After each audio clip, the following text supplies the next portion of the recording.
We focus on history, culture, religion, art, social, and philosophy of Nusantara. Here, in the presence of Nusantara, we were made to be forgotten about the goodness of ourselves. Because negativity seems to be more interesting for us.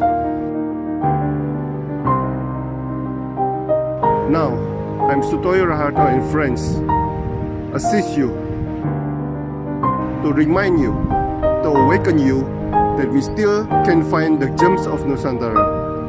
They are the great sights of Nusantara.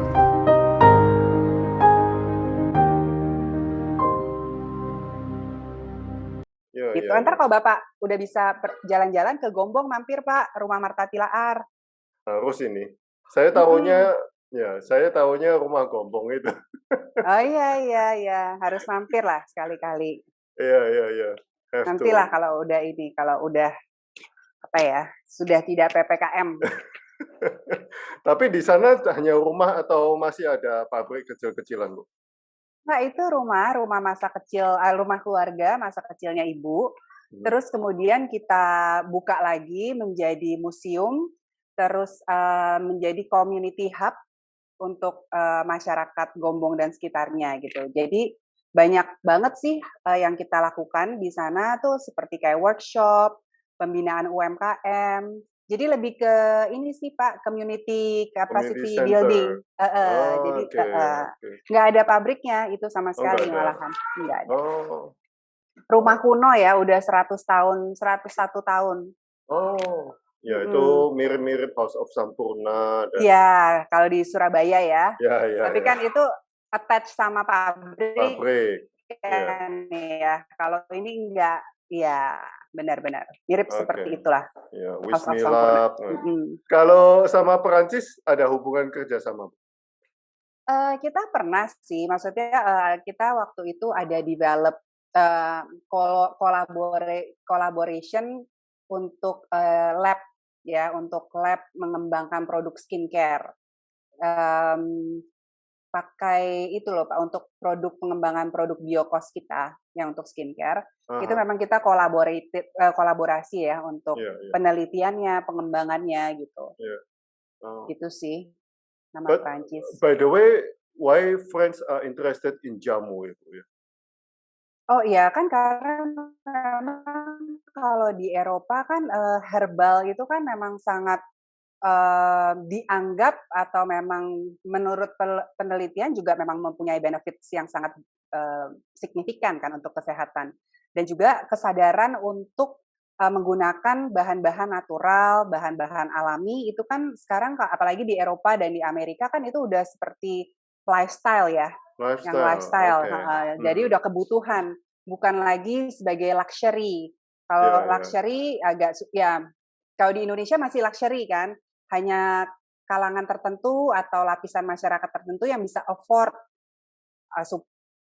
suplemen, apakah gaya hidup vegetarian yang benar-benar vegetarian gitu kan, itu kan susah ya Pak, gitu. Maksudnya lebih mahal lah, gitu. Nah kalau di Eropa sih memang ini banget, sangat antusias ya untuk penggunaan bahan-bahan alami gitu.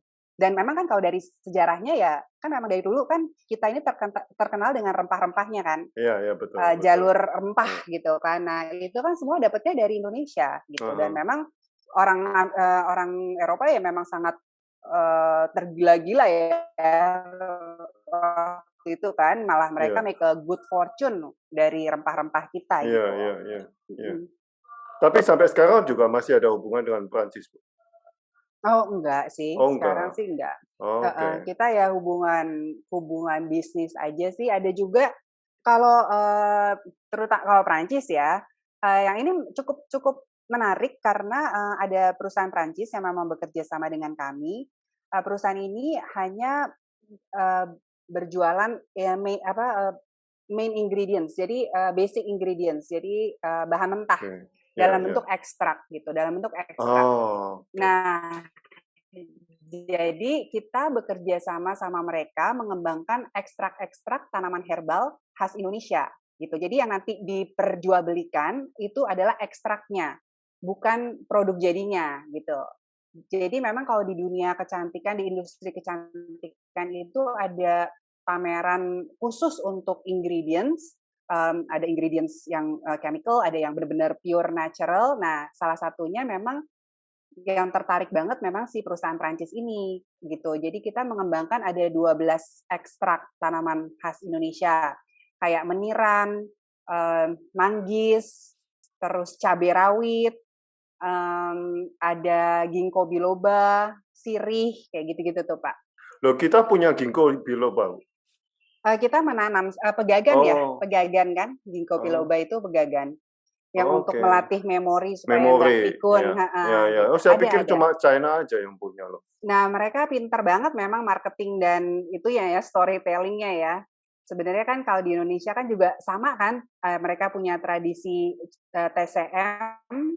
Nah, kita sebenarnya punya yang namanya jamu-jamuan. Ya, Cuman ya, ya ya. memang kalau pengembangannya sendiri kan ya, kalau TCM itu kan benar-benar fully supported dan memang sudah sangat pakem ya, baku Ya, gitu ya ya. dalam pemakaiannya. Bahkan mereka menggunakan sebagai alternatif untuk melengkapi modern Yes. medicine kan Ya, Pak. ya, Jadi ya, mereka ya. bersamaan gitu loh, bukan Bersama, kayak betul. saling, oh itu nggak bisa pakai Ya, jamu, ya, ya. oh nggak gitu. Jadi nggak salah-salahan. Jadi seiring dan sejalan gitu untuk complement each other.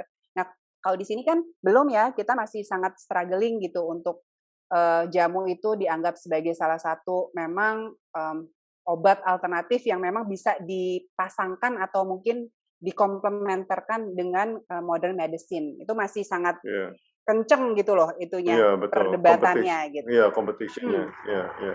Oh, you also feel that way ya. Oh iya, iya. Soalnya kita Heeh. ya ini kan dari kalangan bos jamu sampai kalangan masyarakat ke bawah itu kan feel the same things actually. Iya, iya. Iya, iya. Dan juga memang salah satunya kan kalau jamu itu kan memang tidak, budaya kita kan bukan budaya menulis, Pak. Jadi memang literatur sangat terbatas. Mungkin hanya terbatas di dinding-dinding keraton gitu atau istana kesultanan mana gitu, bahkan udah hilang juga mungkin nggak tahu. Tapi kan kalau dari Chinese itu kan benar-benar wah dari dinasti mana juga tercatat Iya, rapi gitu iya, kan, iya. sehingga dokumentasinya itu bisa dicoba gitu, bisa dieksperimenkan dan memang apakah itu efektif atau enggak gitu. Nah kalau kita kan memang benar-benar hanya dari mulut ke mulut. Nah, itu makanya dari itu kita merintis Martha Tila Group sendiri ya, merintis untuk ya sedikit mengisi ke jenjang gap yang terlalu jurang yang terlalu dalam, itu kita bekerja sama sama Fakultas Farmasi Universitas Indonesia membuka Herbal Indonesia gitu. Herbal Indonesia. Iya, Satu jadi jurusan studi. iya, Oh, S2 wow. di S2. iya, Oh. di Fakultas Farmasi UI. Wow, Nah, wow. ya jadi di situ kita jadi kayak create awareness lagi dan juga menimbulkan ketertarikan apakah itu dia farmasis atau dokter. Sekarang juga banyak ya dokter yang menggunakan herbal sebagai metode pengobatannya. Itu ya nggak ya kalau dibandingin sejuta umat ya mungkin sedikit, tapi at least dibanding nothing kan mulai dari yang kecil kan selalu nanti ya hopefully bisa mengisi kekosongan itu gitu. Jadi udah mulai dari tahun 2015-an ya Pak. Wow, I'm interested kalau itu. Ya. Gitu. Nah kalau memang jamu ini memang masih belum terlalu banyak ya, makanya kita juga rajin banget deh menulis buku-buku tentang jamu. Ya tujuannya itu supaya ada passing knowledge-nya tuh melalui literatur, bukan hanya melalui word of mouth gitu. Iya. Nah, kalau Bu Martha Tilaar sendiri dari keluarga atau bagaimana Bu? Taunya jamu ini? Oh iya, iya taunya dari eyangnya beliau. Oh, oke. Iya, jadi Family memang business ya. bukan bisnis sih, memang mungkin memang praktisi Resep, aja kali ya. Praktisi gitu dan memang menghidupi sendiri ya. Jadi dia memang menggunakan dalam kesehariannya dan benar-benar melihat manfaatnya gitu. Jadi kalau mau ditarik, mungkin ini adalah satu cerita yang bisa menjelaskan mengapa kita sebagai perusahaan kosmetik yang juga peduli tentang jamu. Karena agak beda ya, kadang-kadang kosmetik ya kosmetik, karena itu urusannya untuk tata rias dan teman-temannya gitu ya. Nah, sementara jamu itu kan dari dalam. Nah, keluar dan dari dalam kita memelihara tubuh kita. Oke, my internet nih kayaknya nggak stabil. Yeah, I'm still here. I'm still here. Oke. Yeah. Nah, jadi gini Pak, Ibu Marta sendiri itu mengalami, maksudnya kesulitan untuk mendapatkan keturunan selama 16 tahun gitu. Nah, terus udah kemana-mana tuh, udah ke dokter, ke luar negeri, dalam negeri, pokoknya udah akhirnya kesimpulannya beliau ini tidak bisa memiliki keturunan gitu. Karena waktu itu beliau sempat mengkonsumsi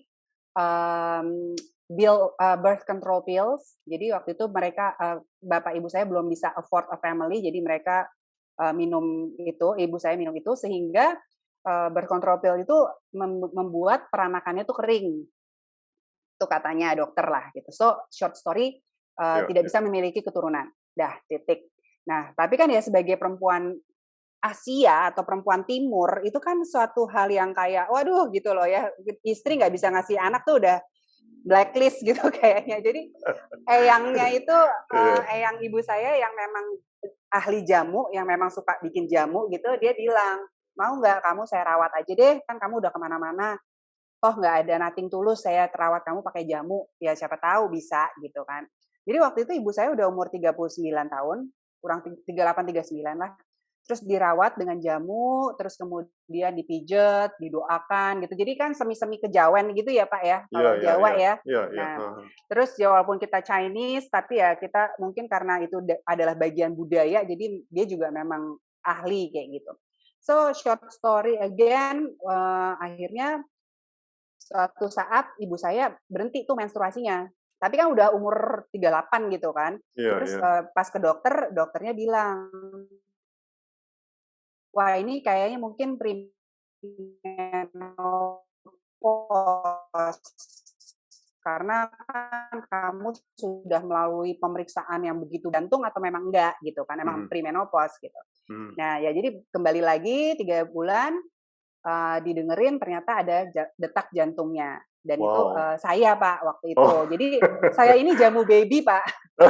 Bener-bener lahir dari kasih sayang nenek dan jamu ya tentu dengan seizin yang kuasa lah ya. Tapi that's why ibu saya tuh sangat termotivasi gitu bahwa saya ini sudah mendapatkan benefitnya gitu dari kearifan budaya lokal, kearifan budaya kita gitu. Kenapa nggak saya sebagai ahli kecantikan, waktu itu memang dia sudah merintis usahanya, kenapa nggak saya juga harus preserve ini di lini saya, yaitu kecantikan gitu.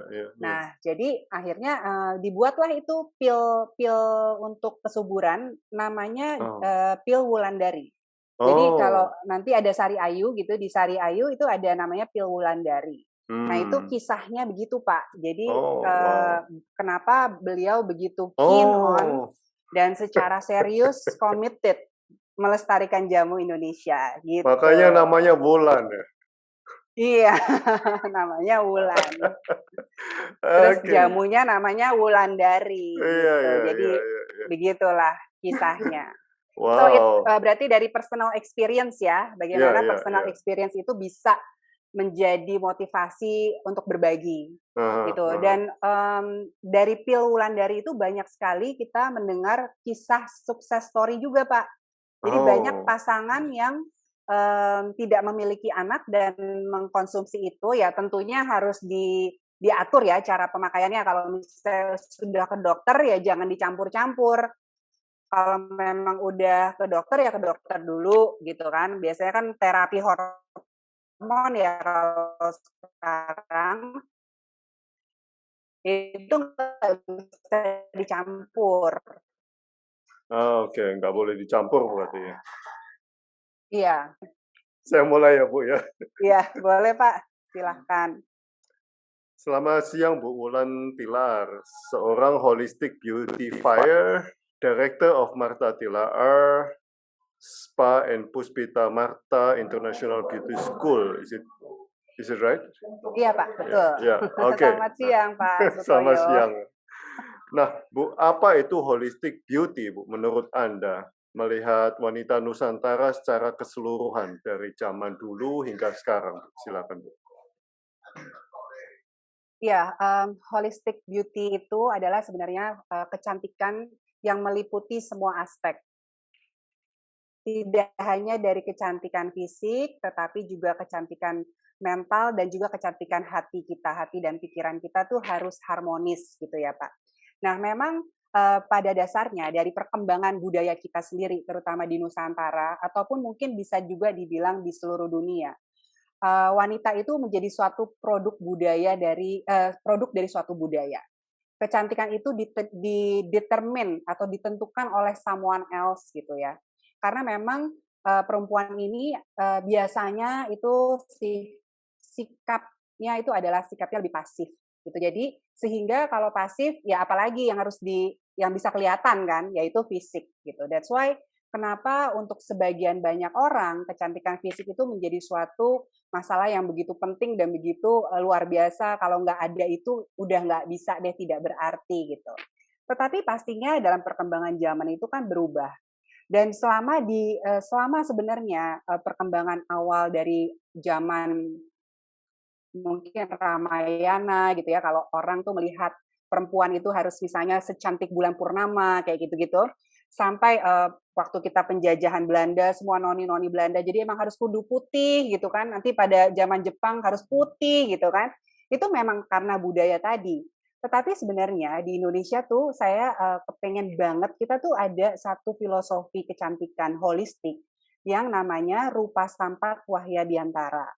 Rupa Sampat Wahya Biantara ini adalah filosofi kecantikan Nusantara yang artinya adalah kecantikan itu adalah perpaduan yang harmonis antara inner and outer beauty tadi gitu. Nah, mungkin kalau Pak Sutoyo bingung ya, Rupa Sampat Wahya Biantara itu kayak apa sih relevannya gitu dengan sekarang. Tapi sebelum ke situ, Rupa Sampat Wahya Biantara ini kalau disosokkan itu menjadi perempuan itu adalah Dewi Saraswati. Jadi mungkin kalau iya, jadi kalau itu Dewi agama Hindu yang memang melambangkan Dewi pengetahuan.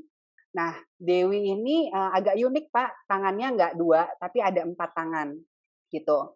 Nah, ada 4 tangan, dan setiap tangan itu memegang simbol-simbol kecantikan inner and outer beauty. Nah, misalnya tangan pertama, dia tuh membawa tasbih. Seorang perempuan itu layaknya memiliki hubungan yang intim atau hubungan yang erat terhadap Sang Pencipta.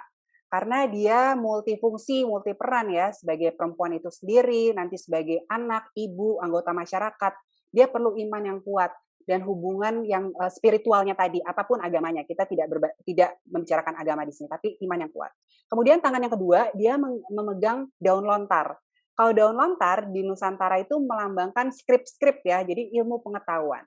Jadi perempuan ini seyogyanya memiliki pengetahuan yang luas atau wawasan yang luas. Tidak harus mungkin sekolah tinggi karena keterbatasan biaya gitu, tapi mungkin dia mempunyai keterampilan, apakah memasak, bermain musik, menjahit, dan sebagainya.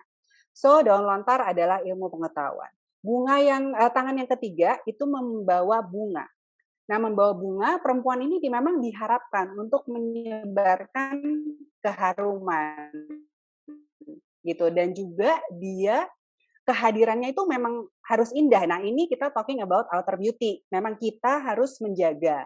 Ini adalah kewajiban setiap manusia sih, menjaga kebersihan, kecantikan, kegantengan gitu ya, masing-masing itu karena kita sudah diberikan tubuh oleh Sang Pencipta gitu yang memang harus kita jaga dan kita rawat.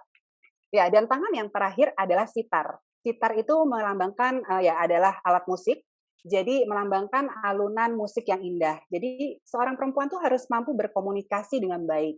ya bagaimana berkomunikasi secara asertif, kemudian memotivasi, mendukung, mendorong gitu, apalagi dia nanti sebagai ibu, sebagai pimpinan mungkin, atau sebagai anggota keluarga pun dia harus bisa berkomunikasi dengan baik gitu.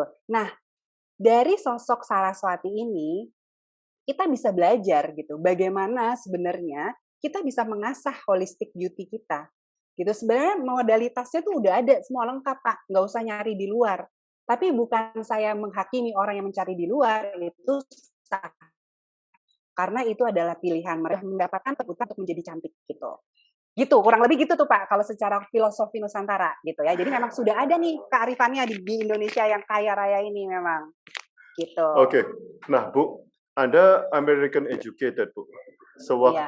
Sebelum ke Amerika atau sesudah ke Amerika, Anda sudah mempunyai konsep jamu tradisional yang kuat apa belum?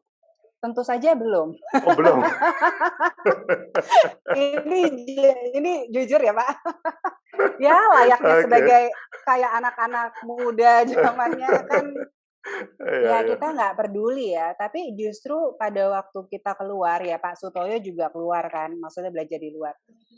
Justru kayak pada waktu kita ada mengadakan Indonesian Night atau Cultural Night gitu ya, itu di situ saya mulai tumbuh sih. Maksudnya oh gila ya, keren juga nih maksudnya negara kita tuh begitu kaya, begitu beragam gitu kan. Sementara di negara yang kita pelajari saat itu kan sangat ya kalau di Amerika ya maksudnya ya paling hanya beberapa ras lah ya, tapi bahasanya sama, culture-nya juga mirip-mirip kayak gitu kan. Tapi kalau Indonesia tuh agak berbeda karena bahasanya berbeda, adat istiadatnya berbeda gitu ya. Jadi mulai dari situ sih Pak. Yang kedua, pada waktu saya mulai kerja nih secara profesional gitu kan. Oke. Secara memang kan kerjanya di Martha Tila Group ya. Martha Tila Art kan sangat identik dengan tradisi, dengan budaya, dengan Iya. kecantikan Indonesia gitu. Nah, saya waktu itu bingung memang terus terang, pertanyaan yang sangat menarik.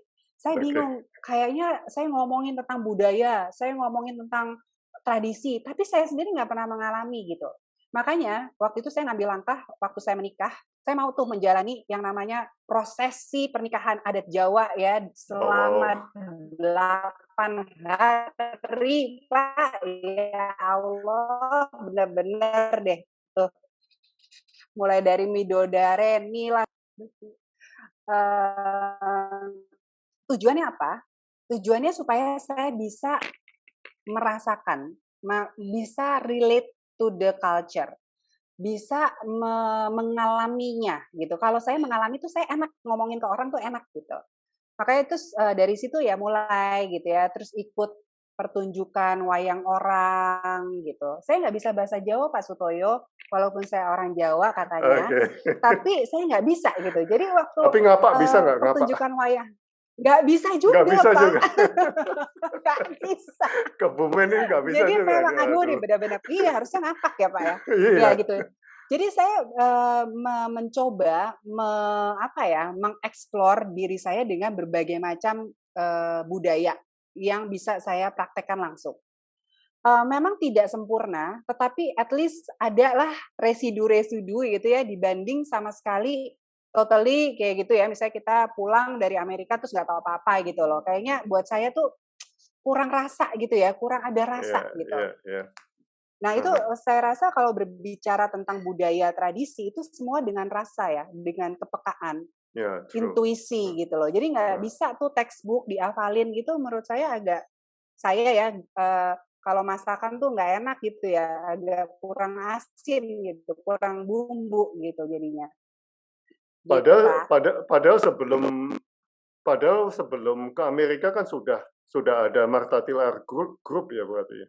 Udah setahun ini udah 51 tahun Pak Iya, kian iya, lagi. iya, iya.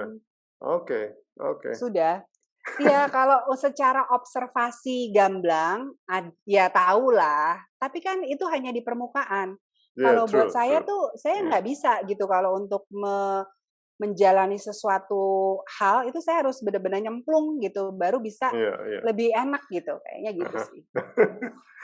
Nah, bagaimana membangun atau menciptakan holistic beauty tersebut dengan standar hidup berbeda-beda di seluruh negeri ini, Bu? Metode apa yang paling sederhana ini? Silakan. Ya, jadi tadi kan bagaimana relevansinya si Dewi Saraswati atau Rupa Sampat Wahya Biantara itu bisa meneliti lagi si Dewi Saraswati ini. Ternyata ya dengan tadi 4 tangan itu yang bisa kita latih dan kita asah setiap hari untuk lebih membuat kita bersinar, membuat kita lebih bahagia gitu kan, itu kalau semuanya in harmony kan pasti kita otomatis bahagia, lebih percaya diri gitu ya. Dari mempraktekkan Rupa Sampat Wahya Biantara tadi, itu akan terbentuk atau mulai timbul yang namanya self consciousness atau kesadaran diri. Dari kesadaran diri itulah kita mulai bisa menerima diri kita sendiri dengan kekurangan dan kelebihannya. Gitu. Jadi kita bikin peta nih plus minus saya atau SWOT analysis of myself misalnya gitu kan. Nah, apa yang kita tingkatkan? Apa yang memang benar-benar nggak bisa dirubah? Kalau kata Sang Buddha, ya accepted gitu kan, nggak bisa gitu ya, udah diterima aja gitu. Nah, jadi dari self consciousness itu bisa create self acceptance. Nah, dari self acceptance itulah seseorang akan bisa, kalau menurut saya ya, menemukanali lagi gitu siapa diri sebenarnya, apa tujuan hidup atau misi hidupnya, dan dia akan mencapai suatu kebahagiaan yang harmonis. Tidak lagi bingung lagi untuk, aduh kenapa saya begini, saya nggak cukup, saya kurang cantik, saya kurang pinter, saya kurang apapun gitu. Nah, disitulah relevansinya. Nah, kalau memang agak aneh kenapa saya bilang holistic beautifier, itu adalah profesi yang saya create sendiri, Pak. Jadi dari pengalaman saya, belasan tahun sih, baru belasan lah, belum puluhan tahun, menekuni industri kecantikan ini, pada dasarnya memang banyak sekali orang sibuk ya, untuk memperbaiki luar, kurang ini, nanti kalau udah tambah, nanti dia bingung sendiri kok nggak simetris, nggak apa gitu ya. Ada terus adiksi gitu ya, untuk gimana ya, kayaknya kurang terus gitu. Nah, kayaknya akhirnya saya menemukan suatu hal itu dari holistic beautifier ini. Jadi saya kepengen menjadi seorang yang bisa membantu atau mendampingi orang lain untuk menemukanali dirinya sendiri sih sebenarnya. Gitu. Dari apa yang saya juga rasakan gitu. Jadi saya juga pastinya nggak langsung self accept ya Pak, gitu kan saya juga punya banyak kekurangan, nggak hanya apa ya, malah membandingkan gitu diri kita dengan orang lain itu nggak akan habis-habisnya. So kalau pertanyaan Bapak tadi, bagaimana sih yang paling gampang? Pertama menerima diri, kedua berhenti untuk membandingkan diri kita dengan orang lain. Oke, Ya, oke. Menerima diri. ya. Aha. Wow. Tapi itu proses ya Pak, penerimaan Iya. diri kan nggak bisa. Tapi ini, eh, nah, tapi jawaban ini more into Western psychology atau more into kalau saya sih Eastern ya, kalau Eastern ya? iya self accept, ya bisa.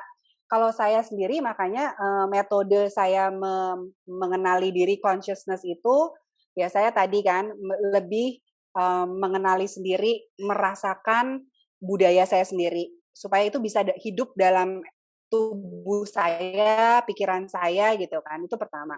Kedua memang saya berlatih meditasi Pak, tapi memang aduh levelnya sih rendah banget lah masih itu, tapi ya mungkin ya tadi, sudah mulai ada self consciousness itu. Nah, itu yang saya ingin bagikan juga sama orang-orang lain gitu, yang saya temui dalam perjalanan saya gitu loh. Bahwa yuk sama-sama gitu, kalau saya caranya begini, gimana dengan cara kamu gitu kan. Jadi kita bisa berdiskusi, tapi ada yang menemani gitu loh. Ada yang kalau kita bersama-sama kan pasti energinya lebih baik ya dibanding Ya, kalau ya, ya, sendirian gitu ya. kan, collective energy gitu. So, saya mulai dengan meditasi, terus kemudian meditasinya justru saya belajar dari Tergar. Waktu pertama kali itu saya benar-benar belajar dari Tergar Mingyo Rinpoche ya, guru itu.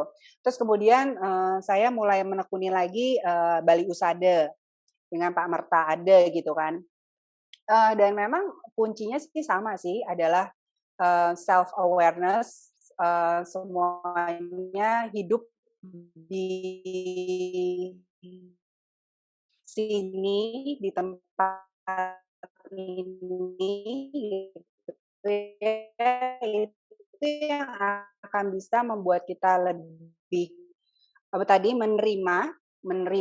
Jadinya akhirnya dalam proses ini juga saya mengalami proses kan, saya berproses gitu. Jadi mulai dengan meditasi tadi, terus lebih mengenal budaya, terus kemudian, banyak hal ya kayak self healing teknik saya pelajari gitu kan, karena itu, dalam keseharian kita membutuhkan juga kan, dan kita juga Ya, ya. akhirnya, menyadari ya bahwa kita tuh adalah our own healer gitu loh. Belajar dari Jin Shin Jutsu gitu kan, itu kan sebenarnya touching our hands, our body gitu kan, dan itu bisa menyembuhkan diri kita sendiri gitu. Ada banyak sih metode-metode yang saya belajar.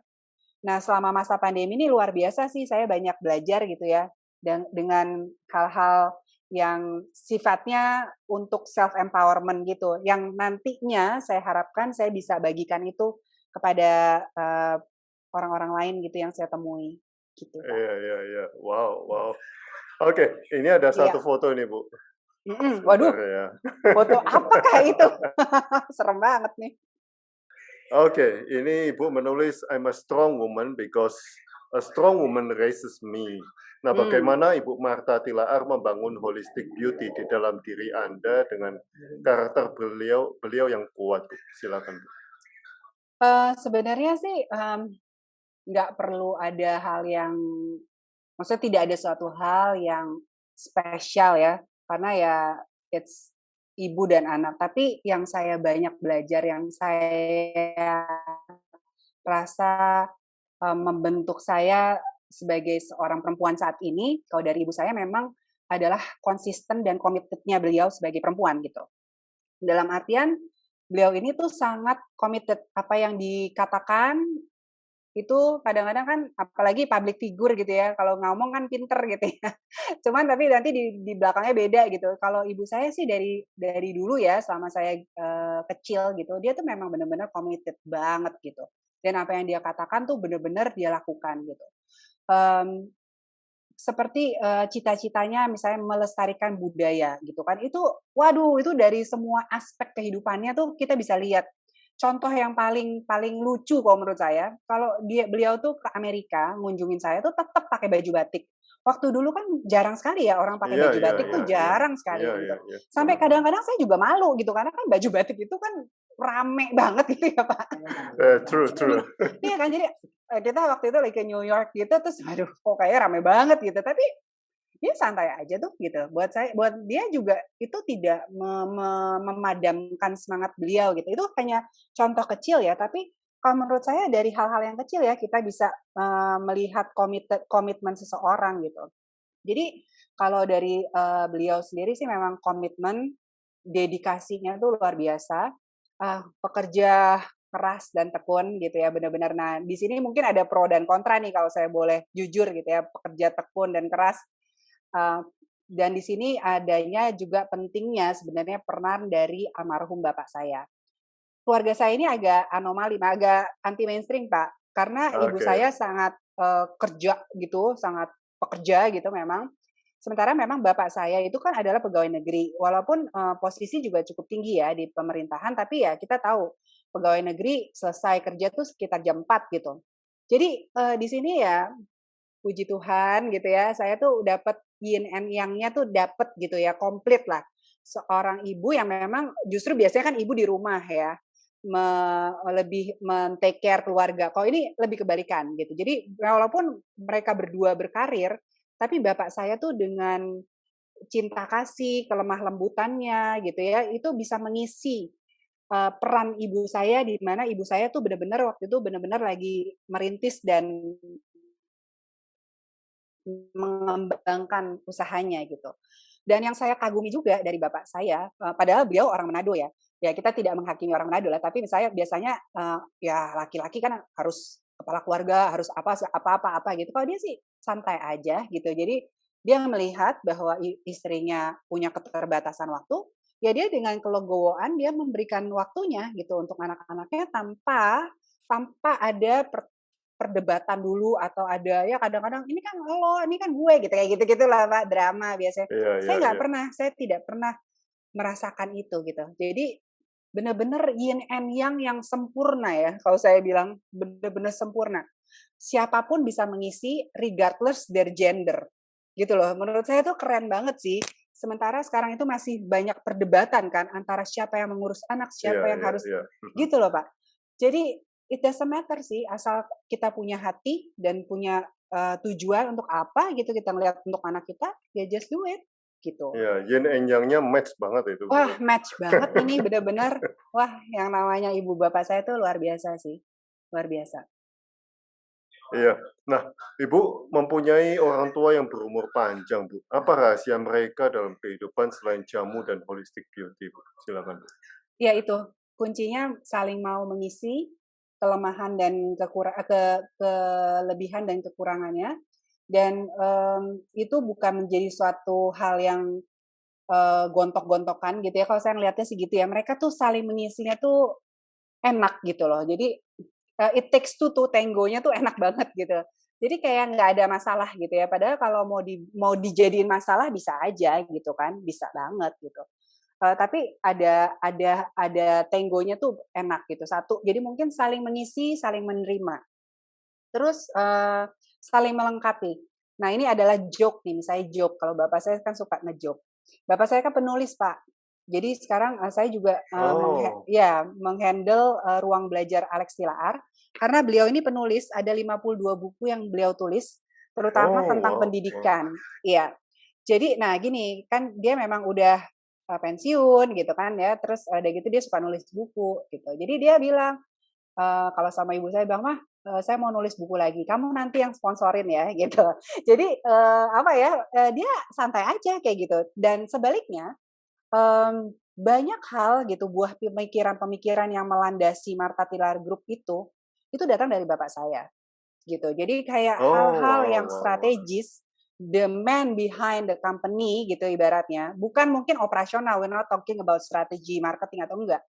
Tapi saya rasa tuh filosofi ya, perusahaan kan harus punya values, punya filosofi yang mendasari gitu ya. Itu tuh banyak banget dari bapak saya.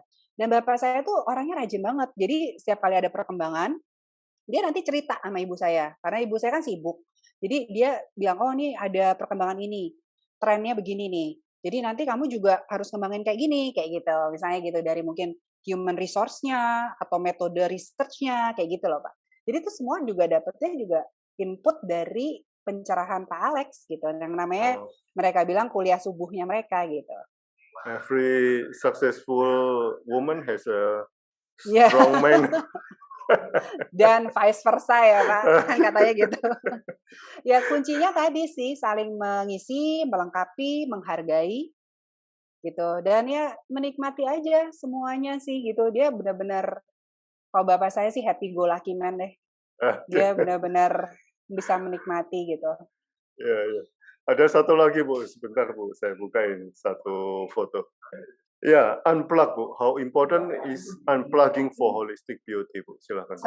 Sangat penting ya, karena kalau memang kita sudah dalam keadaan jenuh atau sudah mampet ibaratnya gitu, atau kita dikelilingi oleh toxic environment, toxic people gitu ya. Bahkan sekarang kayak pandemi itu kan banyak banget ya. Kalau saya sih jarang banget terus terang membaca berita. Itu one of the way I unplug myself gitu. Karena ya cukup tahu apa yang harus dilakukan, tapi saya nggak pernah mantauin gitu. Wah, rate-nya berapa gitu kan? Atau daerah merah mana aja saya nggak boleh. Ya, anggap aja semua merah gitu kan. Ya, Jadi ya, ya, ya. nggak usah, oh harus ke daerah hijau. Ya nggak bisa begitulah gitu. Seluruh dunia juga udah merah gitu. Anggap aja begitu, anggap aja. Jadi itu salah satu ya membatasi konsumsi berita yang negatif itu unplug. Terus kalau memang kita berada di toxic environment, ya unplug gitu, nggak apa-apa. Kita bukan berarti kita melarikan diri dari kenyataan, tapi kita deserve untuk unplug ourselves, untuk supaya kita juga tetap sehat lahir dan batin gitu. Jadi penting banget. Nah, Very important. Very important gitu, kalau buat saya. Oke, wow. So everything has to come back to ourselves ya Bu ya. Iya, Intinya dari pertanyaan saya tadi itu. benar benar benar. Oh, Everything beda. Ya, harus karena memang kita yang menentukan hidup kita sih sebenarnya kan pilihan-pilihan yang kita pilih ya kita harus melakukan konsekuensinya juga gitu. Ya, setiap pilihan ada konsekuensinya, so it's always come back to us. terima kasih Bu Wulan untuk pencerahannya siang ini. Wah, enggak lah Pak, ini hanya ngobrol ringan dan lucu aja dengan Thank you so keterbatasan internet. Oke, Ya gitu. terima kasih Bu Wulan Tilaar atas Oke, waktunya. terima Thank kasih you Pak so much. Sutoyo. Kita harus ketemu nih someday. Dalam Iya, boleh program boleh. apa nggak tahu jamu atau apa deh. Ya, Eh, bisa ketemu di Gombong Pak kalau mau. Bapak di sure, Surabaya sure. ya? Iya, saya di Surabaya. Terima kasih Bu. Oke, Selamat terima siang. kasih semuanya. Selamat siang. Boleh live Bu.